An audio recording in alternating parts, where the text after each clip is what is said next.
दोस्तों, कहावत है कि औरत से उसकी उम्र और आदमी से उसकी कमाई कभी नहीं पूछनी चाहिए। एक सैलरी और दूसरी सैलरी के बीच में एक आम आदमी की पूरी जिंदगी निकल जाती है। और कहते हैं पैसों को लेकर हमारे जैसे मिडिल क्लास फैमिली की इंसान की समझ बेहद खराब होती है। नमस्कार दोस्तों, आज एक बेहद महत्वपूर्ण मुद्दे की बात करूंगा। आज सीधे सीधे बात करेंगे पैसों की। 3 गलत फहमियां पैसों को लेकर देखी जाती हैं।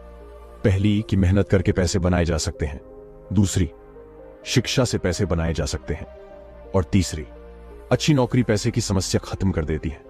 आइए एक एक करके समझते हैं कि सिर्फ खड़ी मेहनत करके पैसे की समस्या को आप हल नहीं कर सकते हैं। दुनिया ऐसे अनेक मेहनती लोगों से भरी पड़ी है जिनके पास पैसे हैं ही नहीं। मेहनती लोग पैसा तो कमा रहे हैं, बावजूद इसके वो गहरे कर्ज में चले जाते। और दूसरी गलत फहमी ये कि अच्छी शिक्षा से पैसों की समस्या सुलझ सकती है, लेकिन संसार बेहद शिक्षित लेकिन गरीब लोगों से भरा हुआ है। और तीसरी गलत फहमी ये कि नौकरी से पैसों की समस्या सुलझ सकती है। जी नहीं, बिल्कुल भी नहीं। नौकरी से तो पैसे की समस्या बिल्कुल नहीं सुलझती है, क्योंकि करोड़ों लोगों की आमदनी सिर्फ उन्हें जिंदा रख पाती है। वे अच्छा जीवन शैली कभी मेंटेन नहीं कर सकते हैं। तो ऐसी वो कौन सी चीज है जो पैसों की समस्याओं को सुलझाती है? जानना चाहते हैं? मैं आपको बताता हूं।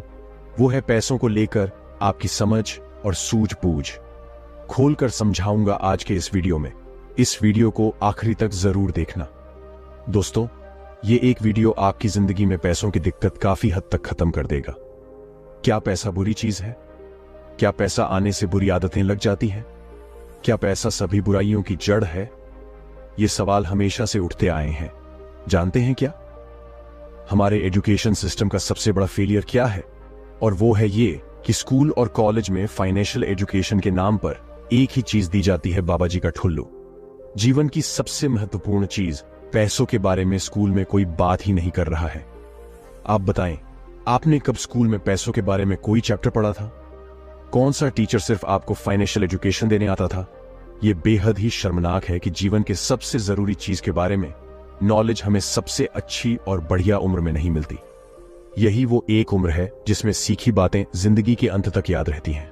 देखो भाई, आप अमीर हो या गरीब हो, आज के समय में पैसों के बारे में आपकी समझ आपके फ्यूचर के लिए ऑक्सीजन जितनी ही जरूरी है। लेकिन यहां बहुत सारे लोग शायद ये सोचते हैं कि धन दौलत किसी तरह का कलंक है। ज्यादा दूर नहीं जाते हैं, अपना ही उदाहरण देता हूं। जब बचपन में किसी अमीर को देखता था, कोई महंगी गाड़ी चला रहा है, 5 स्टार होटल में खाना खा रहा है, तो हमें क्या लगता था? पक्का इसका 2 नंबर का काम है। इतने पैसे मेहनत और ईमानदारी से तो कोई कमा ही नहीं सकता। यही सोच बहुत लोगों की आज भी है, बदली नहीं। ज्यादातर लोगों से आप मिलें, वे यही मानते हैं कि पैसे से प्यार सभी बुराइयों की जड़ है। लेकिन मेरी माने तो पैसे से प्रेम बुरी चीज नहीं है, पैसे का अभाव होना बुरा है। बहुत लोग कहते हैं पैसे कमाना बहुत मुश्किल है। तो मैं उनसे पूछता हूं, गरीब रहना आसान है क्या? पैसे वाला इंसान तो एक ही बार मरता है, और गरीब एक ही जिंदगी में न जाने कितनी बार मरता है। दोस्तों, बुरा पैसा नहीं होता। बुरा तो ये है, कई बार हम उसी नौकरी को करते रहते हैं जिससे दिल से नफरत कर रहे होते हैं। सुबह से रात तक मेहनत करने के बाद भी हाथ खाली के खाली रहे। बुरा तो ये है। अधिकतर जनता कर्ज में डूब रही है। बुरा तो ये है। भाई भाई में पैसा को लेकर लड़ाई ढाई हो रही है। बुरा तो ये है। पैसा कमाने के लिए गलत काम करना बुरा है। पैसा कहां से बुरा हो गया? अरे भाई, पैसा तो पैसा है। आज सबसे बड़ा सवाल क्या है? और वो है ये, क्या पैसा आपको अमीर बनाता है? सोचिए, कुछ लोग बोलेंगे हाँ जी बिल्कुल बनाता है। तो मैं कहूंगा जी नहीं, बिल्कुल गलत बात है। पैसा बिल्कुल आपको अमीर नहीं बनाता है। मैं ऐसे बहुत लोगों को जानता हूं जो करोड़पति बनने के बाद कर्ज में चले गए। ऐसे भी लोग हैं जिनके घर नीलाम हो गए और वो फुटपाथ पर चले गए। जिनके पास कभी बहुत दौलत थी, हमने ये भी सुना है, कौन बनेगा करोड़पति के सुनील कुमार। 5 करोड़ लेने के बाद, अमीर होने के बाद आज बेहद खस्ता हाल जिंदगी जीने को मजबूर है। ऐसे कई उदाहरण हैं जहां लोगों ने पैसा तो कमाया, लेकिन पैसों के बारे में उनकी समझ एकदम शून्य थी और उनके हालात पहले इससे भी ज्यादा बदतर हो गए। दोस्तों, पैसा कमाने से कहीं ज्यादा पैसों की समझ ज्यादा इंपॉर्टेंट है, और गरीब लोगों में पैसों को लेकर समझ ना के बराबर है। एक छोटे से उदाहरण से आपको बताता हूं। एक आदमी ने गोल्फ क्लब की बेहद महंगी मेंबरशिप ली। कोई दीवाना रहा होगा इस खेल का। उसने बाजार से बेहद महंगे गोल्फ स्टिक और ग्लव्स खरीद लिए। उसके पास गोल्फ खेलने के सभी एडवांस इक्विपमेंट होने के बावजूद उसका खेल बेहद साधारण था। जानते हैं क्यों? क्योंकि उसने गोल्फ सीखने में पैसा खर्च नहीं किया। अगर वो गोल्फ क्लासेस में इन्वेस्ट करता तो उसका खेल और बेहतर होता। यही कहानी भारत के आम आदमी की है। वो अपने खून पसीने की कमाई यानी करोड़ों लाखों रुपए प्रॉपर्टी में लगा देता है, शेयर बाजार में इन्वेस्ट कर देता है, बेहद महंगी गाड़ियां खरीद लेता है, विदेश यात्रा पर पैसा उड़ा देगा, लेकिन फाइनेंशियल एजुकेशन में उसका इन्वेस्टमेंट जीरो होता है। कई लोगों को लगता है, कई लोगों को यह गलत फहमी भी है कि पैसा बनाने के लिए पैसे की जरूरत होती है। यह बिल्कुल सच नहीं। मेरी एक बात हमेशा याद रखें, अगर आप बिना पैसों के पैसे नहीं बना सकते तो फिर आप पैसों के साथ भी पैसे नहीं बना सकते हैं। मैं फिर कहता हूं, पैसा कमाने के लिए पैसा नहीं, पैसे की समझ होना ज्यादा जरूरी है, और उसके लिए वित्तीय शिक्षा सबसे महत्वपूर्ण है। देखो मेरे भाई, गोल्ड हो, चाहे प्रॉपर्टी, चाहे शेयर बाजार या आपका हार्डवर्क, ये सब चीजें आपको अमीर कभी नहीं बनाते हैं। आप इन सब के बारे में जो जानकारी रखते हैं ना, वो जानकारी आपको अमीर बनाते हैं। एक सवाल आपसे पूछता हूं, क्या रियल एस्टेट आपको अमीर बना सकता है? आप बोलेंगे हां, प्रॉपर्टी में बहुत पैसा है। मैं बोलूंगा नहीं, रियल एस्टेट किसी को अमीर नहीं बनाता है। आप रियल एस्टेट के बारे में कितना गहरा जानते हैं, कोई भी इन्वेस्टमेंट करने से पहले कितनी स्टडी करते हैं, ये बात आपको रियल एस्टेट में अमीर बनाती है। ऐसे भी मैंने लोग देखे हैं जिनका रियल एस्टेट में पैसा डूब जाता है क्योंकि उनके पास पैसे तो हैं लेकिन रियल एस्टेट की अक्ल नहीं है। ऐसे ही शेयर मार्केट आपको अमीर नहीं बनाती है। शेयर मार्केट के बारे में आपको कितना गहरा ज्ञान है वो आपको अमीर बनाती है। सर्राफा बाजार की आपको कितनी समझ है वो आपको अमीर बनाता है। कुल जमा जोड़ ये है, आप जिस भी काम में हैं उसमें कितने गहरे उतरे हुए हैं। जितने गहरे आप अपने काम में उतरते हैं उतना ही पैसा बनाते हैं, क्योंकि मोती हमेशा गहरे पानी में मिलता है। इस वीडियो में बात कर रहा हूं पैसों की, तो समझते हैं कि यह समस्या केवल गरीब को होती है या आमिर को भी। ऐसा मत समझिए कि पैसों की समस्या केवल गरीबों को ही है। पैसों की समस्या गरीबों के साथ अमीरों को भी है। गरीबों की पैसे की समस्या अलग है, अमीरों की अलग। गरीबों के पैसों की सबसे बड़ी समस्या क्या है? पैसे ही नहीं है। दूसरा, पैसों की कमी करने के लिए उधार लेना। कोई भी आपातकालीन स्थिति हो जाती है तो जान पर आ जाती है, और अगर गलती से कोई उल्टा पुल्टा सलाहकार मिल जाए तो जो थोड़ा बहुत होता भी है वो भी डूब जाता है। रिटायरमेंट पर पैसे ना होना ये भी एक समस्या है। ये गरीबों की समस्या है। बात करूंगा अमीरों की। जी हां, अमीरों को भी पैसे की समस्या है। सबसे बड़ी तो ये कि बहुत पैसे हैं, इसका करें क्या? विश्वास मानिए, ये भी एक समस्या है। कुछ लोग सोच रहे होंगे, अरे भाई मुझे दे दो। दूसरी, पैसों को इन्वेस्ट कहां पर करें? तीसरी, उन्हें यह समझ नहीं आ रहा लोग उन्हें पसंद करते हैं या उनके पैसों को। और कल को अपनी अपनी विल लिखनी हो तो किसको क्या दें कि सब राजी रहें, यह भी एक समस्या है। कभी कभी ज्यादा पैसों के कारण संतानें बिगड़ जाती हैं, यह भी एक समस्या है। तो भाई ऐसा नहीं कि सब समस्याएं आए गरीबों को ही है। अमीरों के अपने अलग सर दर्द है। हम चाहे अमीर हो या गरीब, पैसों की समस्या सबको है। लोगों को लगता है पैसा आएगा तो सब समस्या खत्म हो जाएगा, लेकिन ऐसा नहीं है। पैसा आने से अलग तरह की समस्या खड्डी धी हो जाती है। दोस्तों, अगर बहुत सारा पैसा कमाना चाहते हैं तो आज मैं आपको 5 बातें बताना चाहता हूं। इन 5 बातों को जिंदगी में याद रखना, आपको पैसे की दिक्कत कभी नहीं होगी। पहली बात, दौलतमंद होने के लिए आपको एक कड़वी सच्चाई को स्वीकारना होगा कि किसी भी बिजनेस में या जो भी काम आप कर रहे हैं उसमें समस्या कभी खत्म नहीं होती। जब भी आप एक समस्या का हल ढूंढोगे, दूसरी नई समस्या आके खड़ी ढी हो जाएगी। आपको इस बात का एहसास करवाना चाहता हूं कि समस्याओं को सुलझाने की प्रक्रिया आपको अमीर बनाते हैं। जितनी बड़ी समस्या आप अपने बिजनेस में हल करते हैं उतने ज्यादा पैसे बनाते हैं। मान लें आपको सर में दर्द है, इसको दूर करने के लिए कोई आपसे कितने पैसे चार्ज कर सकता है? कोई आपसे कुछ चार्ज नहीं कर सकता है। क्यों? क्योंकि आप 2 रुपये की सरडॉन खाएंगे और समस्या खत्म। आप किसी डॉक्टर को इस समस्या को हल करने के 5 लाख दे सकते हैं कि मेरे सर में दर्द है, कभी नहीं। लेकिन अगर खुदा ना करें किसी के माइंड में ट्यूमर निकला आए तो इस समस्या को हल करने के लिए आप उसी डॉक्टर को 5 लाख दे देंगे, वो भी खुशी खुशी। कैसे भी करके मेरी समस्या हल करो, मतलब ये हुआ कि डॉक्टर जितनी बड़ी समस्या हल करेंगे उतना ज्यादा चार्ज करेंगे। यही बात आपकी जिंदगी में हुबहू लागू होती है। आप जितनी बड़ी समस्या का समाधान करेंगे उतने कामयाब बनेंगे। हनुमान जी ने 400 कोस का समुद्र लांघा। युग बीतने के बाद भी हम उन्हें याद करते हैं क्योंकि समस्या बहुत बड़ी थी जिसको उन्होंने सॉल्व किया। सोचो, अगर वो एक नदी नाला क्रॉस करते हैं तो कौन याद करता है? अभी एशिया कप के फाइनल में इंडिया ने श्रीलंका को 50 रन पर ऑल आउट करके 10 विकेट से मैच जीत लिया।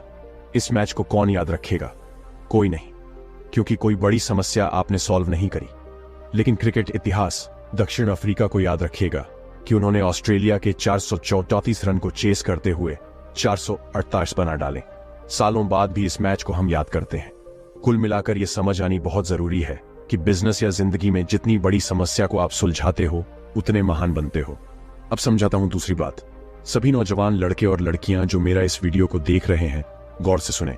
आज मैं बताना चाहता हूं कि भारत की इकोनॉमी को अगर दुनिया में नंबर 1 बनाना है, जो शायद हम सबका सपना है, और खुद के लिए अगर बहुत बड़ा मुकाम हासिल करना है, तो अपने करियर को जितनी जल्दी हो सके शुरू करिए। अपना कैरियर बहुत जल्दी शुरू करें। अपना कैरियर बहुत जल्दी शुरू करें। लंबे समय तक अपने माँ बाप पर डिपेंड होना आपके और देश दोनों के लिए खतरनाक है।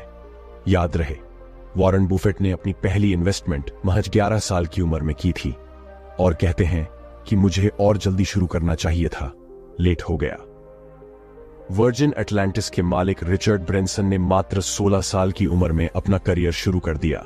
दुनिया के सबसे अमीर इंसान एलन मस्क ने अपना पहला सॉफ्टवेयर महज 12 साल की उम्र में बेच दिया। दोस्तों, अगर आप अभी किशोर हैं तो आपका समय अभी ही शुरू होता है, क्योंकि बिजनेस सेट करने में आराम से 5-7 साल लगते हैं। अगर अभी आपकी उम्र 16 से 17 से 18 साल है तो अभी शुरू करिए। 25 की उम्र आते आते एक बड़े बिजनेसमैन आप बन सकते हैं। याद रखिए, जितनी कम उम्र में शुरू करेंगे उतना ज्यादा समय मिलेगा अपने पैरों पर खड़ा होने के लिए। तीसरी लेकिन बहुत महत्वपूर्ण बात, जल्दी गिरो लेकिन चलते रहो। मैं बार बार कहता हूं, लेकिन चलते रहो। ये कड़वा सच है, आप 100% फेल होने वाले हैं। क्यों? क्योंकि आपने छोटी सी उम्र में पैसा कमाने की जर्नी स्टार्ट किए हैं। अभी आपके पास वो स्किल नहीं है, मार्केट की जान नहीं होगी, हो सकता है कोई मेंटोर भी नहीं हो। मेरे दोस्त, स्क्रैच से करोड़पति बनने का एक ही तरीका है। जितनी इंफॉर्मेशन इकट्ठी कर सकते हो इस छोटी सी उम्र में इकट्ठी करो, और जब भी मार्केट में चैलेंज फेस करो तो मान लेना मार्केट आपका टेस्ट ले रही है। डरना बिल्कुल मना है। मेरी बात याद रखना कि कुदरत आपकी मेहनत का जर्रा भी जाया नहीं करेगी। आपकी मेहनत को एक दिन शुद्ध समेत लौटाया जाएगा, और अगर शुरुआती असफलता भी दिख रहा हो, होने दीजिए। यह जर्नी का हिस्सा है, कभी हार मत मानो। चौथी बात, अपने सामाजिक जीवन और कार्य का त्याग करें। कम से कम 100 घंटे एक सप्ताह में काम करें। जी हां, अपने सामाजिक जीवन का त्याग करें। सामाजिक जीवन को पूरी तरह त्याग कर दीजिए और कम से कम 100 घंटा एक हफ्ते में काम करने का नियम बनाइए। हफ्ते में सिर्फ 40 घंटे यानी रोजाना 6 घंटा काम करके कोई इंसान कभी अमीर नहीं होगा, वो सिर्फ एवरेज लाइफ जिएगा। दोस्ती, रिश्तेदारी, पार्टी, मूवी, घूमना फिरना, ये सब 5 साल बिल्कुल छोड़ना होगा।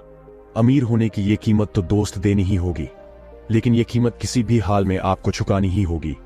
सोच कर देखो, अगर भारत के हर एक नौजवान हफ्ते में 100 घंटे मेहनत करने का नियम बना ले तो 5 साल में ये देश कहां पहुंच सकता है। Cut D. मेहनत का कोई विकल्प नहीं है, ना ही ढूंढने की कोशिश करना। अमीर बनना कोई मुश्किल काम नहीं है। कुछ नियम का पालन करके कोई भी अमीर बन सकता है। ज्यादातर लोग अमीर बनने का सपना देखते हैं, करते कुछ नहीं। वे अमीरी की कीमत चुकाने के बजाय शॉर्टकट ढूंढने में लगे रहते हैं, और नतीजा ये होता है कि उनका सपना सपना ही रह जाता है, क्योंकि पैसे कमाने का कोई शॉर्टकट कभी नहीं होता। मेहनत, लगन और धैर्य आपको एक दिन जरूर कामयाब बनाते हैं। 5वीं और सबसे इंपॉर्टेंट बात, अपने आप को लगातार शिक्षित करें। किताबें पढ़िए, लगातार पढ़िए, बार बार पढ़िए। ये वो खजाना है जो आपको माला माल बना सकता है। सफल लोगों के इंटरव्यूज देखिए, कामयाब बिजनेस के एनालिसिस करिए, ऑब्जर्व करिए कि लोग कैसे और क्यों अमीर हो रहे हैं। कभी कभी एक लाइन पूरी जीवन बदल देती है।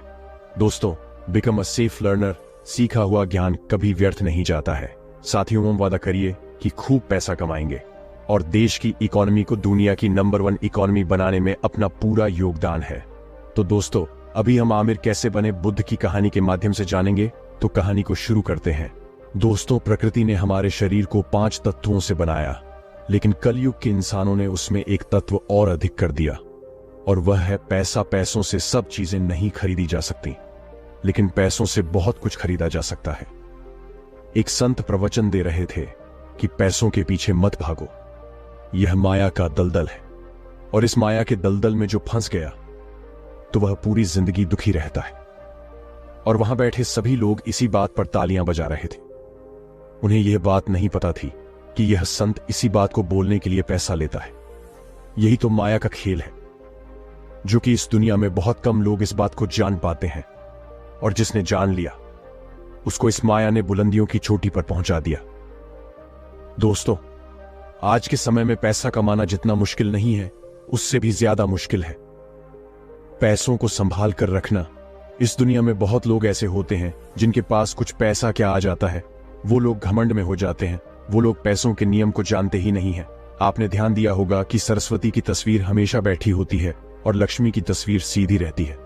सरस्वती यह कहती है कि मैं जल्दी आऊंगी नहीं, और यदि मैं आ गई तो मैं वापस जाऊंगी नहीं, क्योंकि ज्ञान इतनी आसानी से अर्जित नहीं किया जा सकता, और यदि हमने एक बार किसी ज्ञान को अर्जित कर लिया तो वह ज्ञान हमसे कोई छीन नहीं सकता।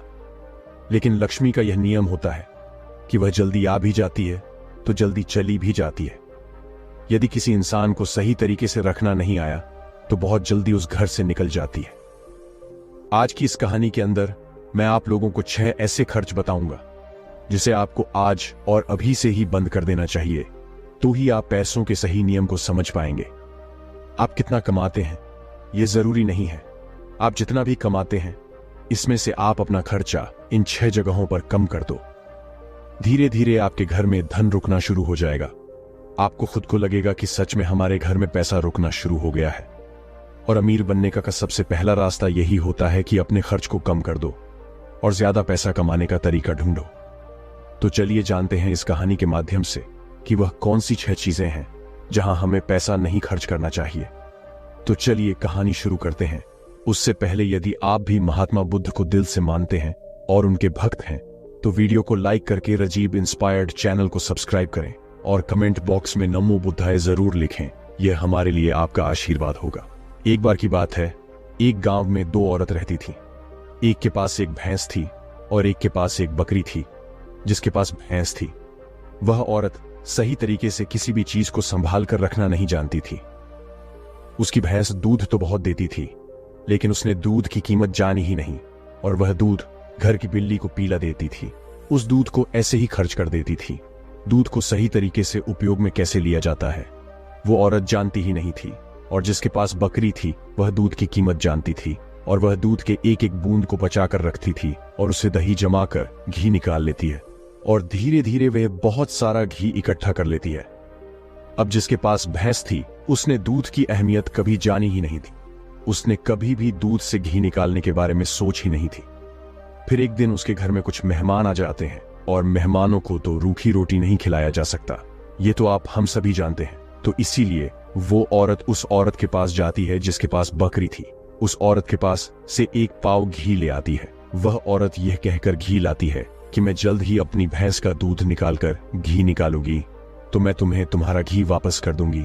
और बकरी रखने वाली औरत उसको उधार के तौर पर घी दे देती है, और फिर वह औरत अपने मेहमानों को खाना खिला देती है। उसके बाद बहुत दिन निकल जाते हैं, लेकिन वह भैंस रखने वाली औरत उसको घी वापस नहीं करती। यह एक दिन फिर बकरी रखने वाली औरत भैंस रखने वाली औरत के पास जाती है और कहती है कि मैं तुम में एक बार घी दी थी तो मैं वह घी वापस लेने आई हूं। यह सुनकर वह औरत कहती है, कौन सा घी? तू भला मुझे घी कैसे दे सकती है? मेरे पास तो भैंस है, और तेरे पास तो बकरी है, और मैं भला तुझसे घी उधार क्यों मांगूंगी? मेरे पास तो इतनी अच्छी भैंस है और उसका तो बहुत ज्यादा दूध होता है। मैं तो खुद उससे घी निकाल लूंगी, मैं भला तुझसे घी क्यों उधार लूंगी? ये कहकर वह देने से मना कर देती है, और फिर बकरी रखने वाली औरत वापस आ जाती है, क्योंकि उसको यह पता था कि कोई भी अब मेरी बात पर विश्वास नहीं करेगा, क्योंकि उसके पास तो भैंस है। लेकिन फिर भी उसने कई लोगों से बोली, पर इस बात को कोई मानने को तैयार ही नहीं था। सबका जवाब एक सा था कि भला भैंस रखने वाला इंसान बकरी रखने वाले से घी उधार क्यों लेगा? यह बात कोई भी मानने को तैयार नहीं था। उसी गांव के बाहर एक गुरु रहते थे, और फिर वह बकरी रखने वाली औरत उस गुरु के पास जाती है और उन्हें अपनी सारी समस्याएं बताती है। उसके बाद उस गुरु ने भैंस रखने वाली औरत को बुलवा है, और फिर वह औरत भी उस गुरु के पास पहुंच जाती है, और वह भी अपनी बात बताते हुए कहती है कि गुरुदेव, ये झूठ बोल रही है, मेरे पास तो भैंस है, और भला मैं इससे घी क्यों लूंगी?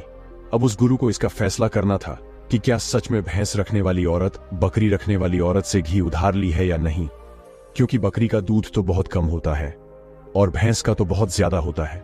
तो क्या जरूरत हो गई कि एक भैंस वाली को बकरी वाली से घी उधार लेना हुआ? अब गुरु बहुत देर सोचते हैं और उसके बाद दोनों औरतों को अपने पास बुलाकर एक एक लोटा पानी देते हुए कहते हैं कि यह पानी लेकर जाओ और दोनों ही अच्छे से हाथ पैर धोकर आओ। अब एक लोटा पानी देखकर भैंस रखने वाली औरत कहती है कि गुरुदेव, सिर्फ एक लोटा पानी से हाथ पैर कैसे धो पाऊंगी? लेकिन बकरी रखने वाली औरत उस लोटे को लेकर चली जाती है और वह अच्छे से अपने हाथ पैर धोती है और उसके बाद भी वह लोटे के अंदर कुछ पानी बचा भी लाती है और वापस गुरु के पास आ जाती है। लेकिन वह भैंस रखने वाली औरत लोटा लेकर जाती है और उसने तो सिर्फ अपना हाथ धोया और उस लोटे को खाली करके वापस ले आती है। जैसे ही वापस लाकर दोनों लोटा रखा जाता है, तभी वह गुरु कहते हैं कि भैंस रखने वाली औरत ने बकरी रखने वाली औरत से घी ली थी और उसे घी वापस करना चाहिए। अब जो गांव के लोग पास में बैठे थे उन्होंने कहा, गुरुदेव, इससे कैसे साबित हो सकता है कि भैंस रखने वाली औरत ने बकरी रखने वाली औरत से घी उधार ली है? उसके बाद वह गुरु कहते हैं कि जरा इन लोटों पर ध्यान दो। इस औरत ने लोटे में इतना पानी बचा भी ली और हाथ पैर मुंह सब धो भी ली। ये होती है किसी भी चीज की अहमियत को समझना। और दूसरी औरत ने सिर्फ मुंह धुल कर रही लोटे का सारा पानी खत्म कर दी, क्योंकि उसको इस पानी की कीमत नहीं पता थी। और जिस चीज की हमको कोई कदर नहीं होती, वो भले ही हमारे पास कितने भी हो, वह नष्ट हो ही जाती है, वह खत्म हो ही जाती है। और यदि हमारे पास कोई भी चीज कम है और यदि हम उसको सही तरीके से इस्तेमाल में लेते हैं और उसकी कीमत को जानते हैं, तो जरूर उससे हम फायदा ले सकते हैं। जैसे कि बकरी रखने वाली औरत ने दूध बचाकर उससे मक्खन निकाली और उससे घी बनाई, और भैंस रखने वाली औरत को दूध की कदर नहीं थी, इसीलिए इतना दूध होने के बावजूद भी उसके घर में मेहमानों के लिए घी नहीं था। यह बात सत्य है। उसके बाद भैंस रखने वाली औरत उस गुरु के चरण गिर जाती है और कहती है, महाराज, मुझे क्षमा कर दीजिए, मैं अभी घर जाकर उसको एक वापस दे दूंगी।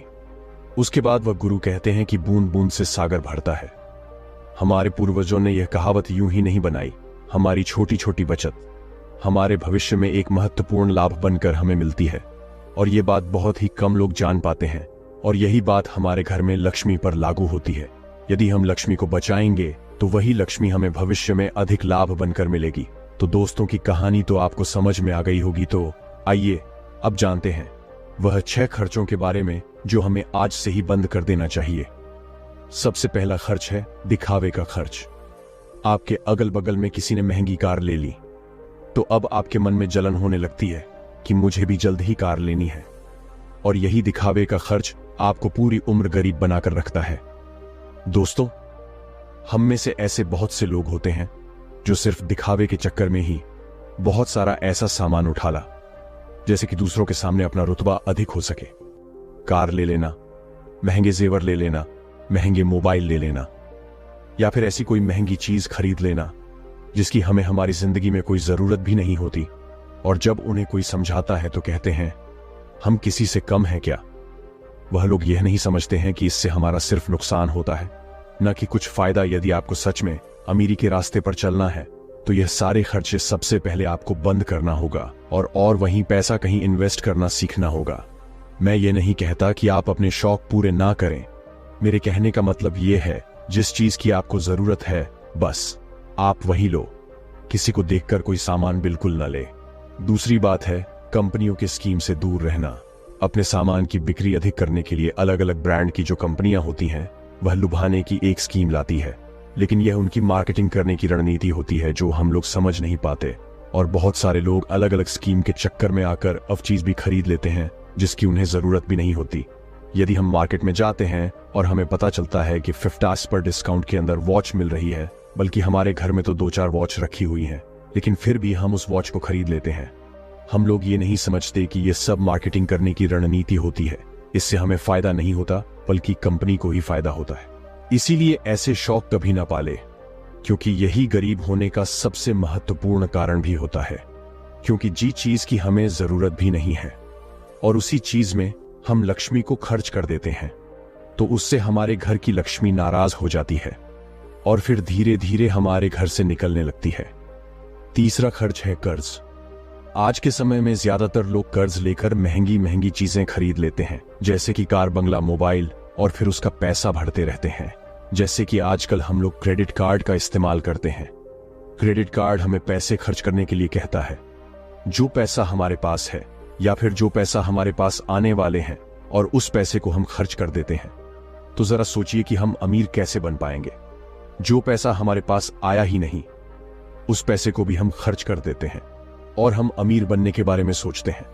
अमीर बनने की वीडियो देखते हैं लेकिन उन बातों का पालन नहीं करते।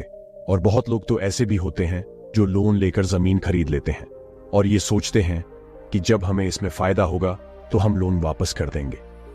लेकिन वो लोग ये नहीं समझते कि जितना हमें इसमें फायदा होगा उससे ज्यादा हमें लोन का ब्याज भरना होगा।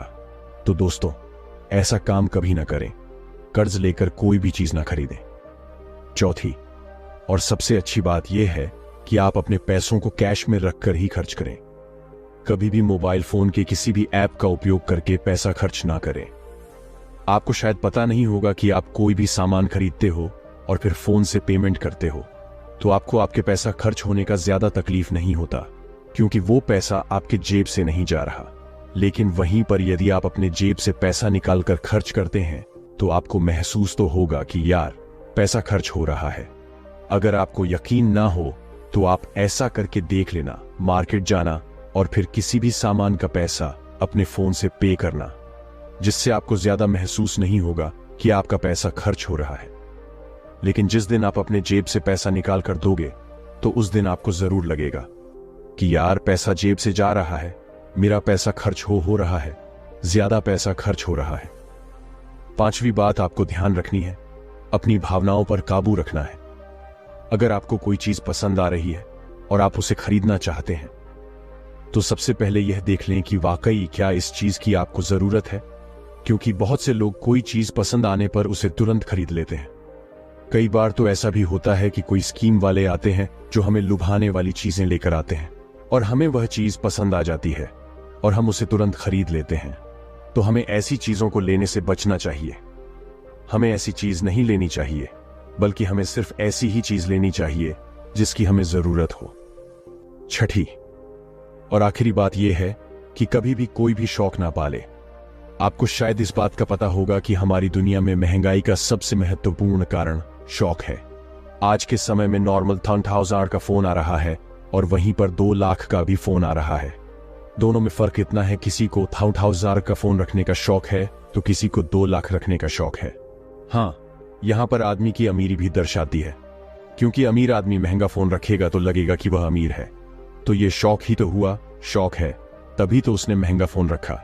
इसीलिए महंगाई का कारण है शौक, और किसी भी चीज की महंगाई नहीं है। और इसीलिए लोग समय समय पर शौक वाली चीजें बनाते रहते हैं, अच्छी अच्छी चीज बनाकर हमें लुभाने के लिए लेकर आते रहते हैं ताकि हमें वह चीज पसंद आ जाए और हम उसे तुरंत खरीद लें, क्योंकि उन्हें पता है कि ना लोगों का खत्म होगा और ना ही उनका मार्केटिंग बंद होगा। तो इसीलिए अपने शौक पर काबू करें, जितना हो सके कम शौक करें, क्योंकि शौक करने से हमारी जिंदगी नहीं चलेगी, बल्कि मेहनत करने से और पैसे को अपने पास सेव करने से जिंदगी चलेगी। क्योंकि आज के समय में पैसा ही सब कुछ है।